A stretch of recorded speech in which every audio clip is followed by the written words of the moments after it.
আদালতে কামরুলকে সালাম দিয়ে বিপাকে নাজির। রাজধানীর নিউ মার্কেট থানায় দায়ের করা আব্দুল ওয়াদুদ হত্যা মামলায় আওয়ামী লীগের সভাপতিমণ্ডলীর সদস্য ও সাবেক খাদ্যমন্ত্রী অ্যাডভোকেট কামরুল ইসলামকে ঢাকা মহানগর আদালতে আনা হয়। রিমান্ড শুনানির সময় তাকে সালাম দিয়ে কুশল বিনিময়ের জেরে আদালতের নাজির শাহ মোহাম্মদ মামুনের কার্যালয়ে হামলা ও ভাঙচুরের ঘটনা ঘটেছে। মঙ্গলবার বেলা 1টার পর ঢাকা মহানগর দায়রা জজ আদালতের দ্বিতীয় তলায় ওই কার্যালয়ে এই ঘটনা ঘটে। এদিকে আওয়ামী লীগ নেতা কামরুলের সঙ্গে নাজির মামুনের কুশল বিনিময়ের ঘটনা নিয়ে ঢাকা মহানগর দায়রা জজ মোহাম্মদ জাকির হোসেনকে অবহিত করেন ক্ষুব্ধ আইনজীবীরা। পরে বিচারক তার বিরুদ্ধে বিভাগীয় ব্যবস্থা গ্রহণের আশ্বাস দেন। এছাড়া নাজির মামুনের বিষয়ে ব্যবস্থা চেয়ে ঢাকার মুখ্য মহানগর হাকিমের কাছে একটি লিখিত অভিযোগ দিয়েছেন মার্জিয়া হীরা নামের একজন আইনজীবী। কামরুলের সঙ্গে কুশল বিনিময়ের বিষয়ে নাজির মামুন বলেন, মহানগর আদালতে কামরুল ইসলাম যখন আসতেন তখন আমার অফিসে বসতেন। এইভাবে তার সঙ্গে আমার পরিচয়।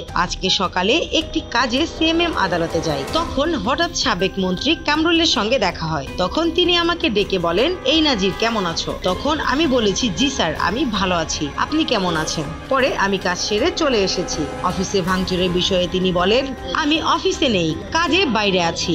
শুনেছি আমার অফিসে ভাঙচুর করা হয়েছে। কে বা কারা কি কারণে হামলা করেছে কিছু জানি না। এই বিষয়ে জানতে চাইলে কোতোয়ালি থানার ওসি রেজাউল করিম বলেন, আমাকে ফোনে জানানো হয়েছে নাজিরের কার্যালয়ে ভাঙচুরের ঘটনা ঘটেছে। তদন্ত সাপেক্ষে পরবর্তী ব্যবস্থা নেওয়া হবে। স্নিগ্ধা আখি, দৈনিক নতুন সময়, ঢাকা।